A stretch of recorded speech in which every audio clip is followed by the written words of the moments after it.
ठीक है, मेरा देखिए आपका कोई विरोध नहीं है। मेरा आपसे भी कोई ना, मेरी तो आपसे बहुत बात होती भी है। बहुत होती है, वो बात है ही नहीं। आप पूछ लीजिए मैंने व्यापारियों को क्या कहा आपके लिए और आपके लिए कि यहाँ पे आप खाली एसोसिएशन का नाम बोलिए, काम हो जाए। मैं तो एक काम वो कर सकता हूँ, अगर किसी को डाउट है उसका रैंडम सैंपल निकलवा के अभी हम प्रोफेशनल जांच करा लें, कोई जानना चाहे तो हमें बिल्कुल कहना चाहेंगे। आपकी सारी बात सही है, जो लॉ निकला है हम उसके साथ हैं, और ये सिर्फ बनारस के लिए नहीं है, पूरे इंडिया के लिए। आप देखिए मेरी इस लैंग्वेज पर विरोध था।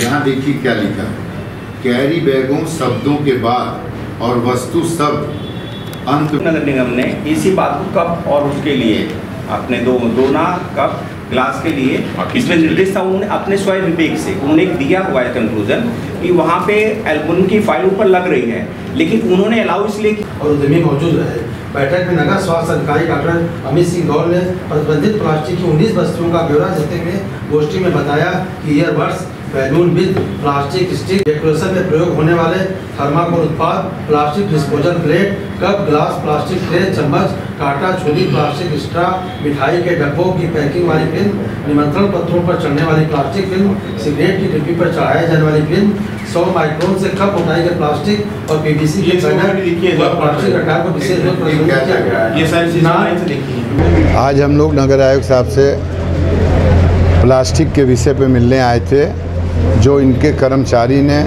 वादा खिलाफी की थी और लोगों के साथ बदतमीजी करते हैं और बिना खटखटाए लोगों के घर में घुस जाना और उसके बाद धन उगाही में लिप्त हैं। ऐसे कर्मचारी अधिकारी के लिए हम लोग यहाँ आए थे कि ऐसे कर्मचारी को बर्खास्त किया जाए, क्योंकि यह कर्मचारी बाबा के नगरी में झूठ बोलने वाले कर्मचारी को रहने का अधिकार नहीं है। और उससे बड़ी बात साथ में है कि प्रधानमंत्री जी का यह क्षेत्र है और व्यापारी केवल वादे से चलता है, उसके अलावा उसके पास कुछ नहीं है। तो इन्होंने वादा खिलाफी की, बदतमीजी की लोगों के साथ और भ्रष्टाचार में लिप्त हैं और बाबा झूठ भी बोल रहे हैं। आगे क्या रणनीति रहेगी आपकी? अभी हम लोगों की रणनीति में यह बात हुई है कि 2-3 दिनों में हम लोग की प्रदूषण विभाग से और नगर आयोग से साहब के साथ बैठक होगी।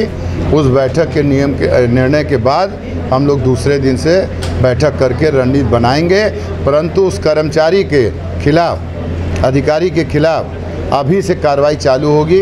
प्रमुख सचिव तक, मुख्यमंत्री तक हम लोग सब क्या भेजेंगे लिख के इसकी कार्रवाई के लिए कि ऐसे अधिकारी को बर्खास्त है।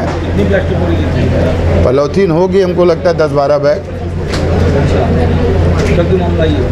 नहीं 10-12 बैग पकड़ने से हम लोग को दिक्कत नहीं है। प्लास्टिक का हमारा कोई विरोध नहीं है, प्लास्टिक बंद होनी चाहिए, लेकिन नियम की जानकारी सभी व्यापारियों को होनी चाहिए और कोई भी कार्रवाई ऊपर से नीचे होनी चाहिए। कुटीर उद्यमियों को, कुटीर व्यापारियों को ही केवल परेशान न करें और अगर वो छोड़ नहीं सकते थे तो उनको वादा खिलाफी नहीं करनी चाहिए थी। उनको ये नहीं कहना चाहिए था कि कल हम छोड़ देंगे। अब मेरे साथ वहाँ पे अंजनी जी भी थे प्लास्टिक एसोसिएशन के और उनके साथ भी 3-4 लोग यादव जी वगैरह खड़े थे। यानी आपके साथ छल कपट हुआ है? छल कपट व्यापारियों के साथ हुआ है। इसी गत 5-6 जुलाई के आसपास प्रतिबंधित पॉलीथीन पकड़ी गई थी। तत्समय व्यापार मंडल के द्वारा यह कहता है कि उनको इस चीज़ की जानकारी नहीं थी, लेकिन आज मीटिंग हुई और इस बारे में पूरी ये स्ट्रेटेजी बनाई गई कि कैसे इसका व्यापार मंडल के सहयोग से ये प्रतिबंधित प्लास्टिक का उपयोग वाराणसी में बंद किया जाना है। साथ ही साथ ये जो बताया गया कि जो पकड़ी गई थी वो 25-26 माइक्रोन जो जांच कराई गई थी, जो सूचना मिली थी, तो वो प्रतिबंधित है, वो सीज कर ली जाएगी और नियमानुसार उसका निस्तारण किया जाएगा, उसको रिलीज नहीं किया जाएगा। तो मेन इशू 2 थे, तो इस संबंध में बात हो गई और आगे उनको कुछ डाउट्स थे, तो इसके लिए हमने प्रदूषण और नगर निगम के साथ जॉइंट एक मीटिंग करने का प्लान करा है व्यापार मंडल के साथ, जो आगामी हम प्लान कर रहे हैं शनिवार को हो जाए। कर्नल तो पुराने डिमांड कर रहे हैं कि इन्होंने वादा दिया था कि हम छोड़ देंगे। देखिए, ये बताया गया कि उस समय जब चीज़ की थी कि कर्नल जो यहाँ इन्फोर्समेंट के हैं उनका कुछ लगते हुए तक छोड़ने का, लेकिन नियमों में ऐसा कोई कर्नल को अधिकार नहीं है छोड़ने का, और यदि ना उनको अधिकार है ना उनके पास ये शक्ति है इसको छोड़ा जाए, तो इसलिए हमने ये बता दें कि वो हम नहीं छोड़ पाएंगे, वो इलीगल प्लास्टिक है, उसको हम छोड़ नहीं पाएंगे। रही बात आपको कर्नल के संबंध में कोई शिकायत है या उनके द्वारा की गई कार्रवाई से कोई शिकायत आप अपना शिकायती पत्र दे सकें, उसकी इंडिपेंडेंट जांच कराएंगे, जो अधिकारी उनके से संबंधित नहीं उससे जांच कराएंगे।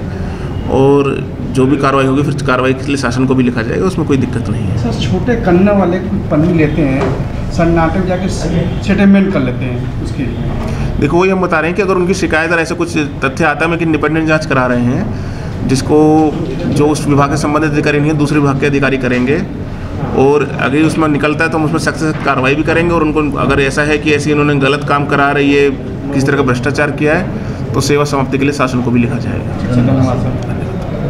नगर आयुक्त के यहाँ हम लोग आए थे, नियम कानून की जानकारी दिए बगैर सिर्फ पेपर में निकालने के बाद इन्होंने कार्रवाई शुरू कर दी। व्यापारियों को जानकारी नहीं थी। जिस तरह एक उदाहरण के तौर पे हम आपको बताना चाहते हैं कि दूध को अगर बैन कर दिया जाए तो उसमें डिफिनेशन बताना पड़ेगा कि गाय का दूध बंद है, भैंस का दूध बंद है या बकरी का दूध बंद है, तो ये बताना पड़ेगा। इसी तरह प्लास्टिक में भी कन्फ्यूजन है, पीपी बंद है, थैली बंद है, कैरी पैक बंद है या प्लास्टिक बंद है, माइक्रोन का क्या है, ये सारा सिस्टम इन अधिकारियों के पास है। हम व्यापारियों के पास इनको अवेयरनेस नहीं किया गया, इनको जानकारी नहीं दी गई, इनकी मीटिंगें बुला के इनको नहीं बताया गया, जिसकी वजह से ये सारा कन्फ्यूजन है। और पीपी का उल्लेख इनके कागज़ में भी नहीं है। जिस तरह के माल ये पकड़े जा रहे हैं वो माल की डिफिनेशन इनके कागज़ में, ऐसा कोई कागज़ में प्रस्तुत इन्होंने नहीं किया, न व्यापारियों को बताया, न समझाया, न दिखाया।